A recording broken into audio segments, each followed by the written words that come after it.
Welcome back to One to Step, and in today's video I'll be showing you how to log into your Wealthscape Investor account. And if you are new to the channel, please do subscribe and turn on the notification bell icon to get notified every time we upload new videos. Now let's get started. First of all, open your Google Chrome or any web browser. Then on the search bar, type in Wealthscape Investor Login. Once you press enter, you'll see these kind of results. From this, click on the first link where it says Wealthscape Investor Sign In. Once you click on it, you'll get to this login page. On this page, you'll have to provide a username and your password. So go ahead and enter your username.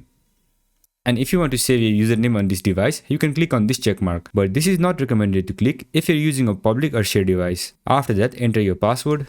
And in case if you don't remember your username, you can click on this link to reset it. And if you don't remember your password, you can click on this link. And if you are new to Wealthscape, you can register for a new account by clicking on this link. Once everything is set, make sure you have entered your correct credentials, then click on the sign in button. Once you click on it, you'll be signed into your account. So this is how you do it. I hope this video was helpful, and if it was, don't forget to leave a like, comment and subscribe, and turn on the notification bell icon to get notified every time we upload new videos. And I'll see you on the next one.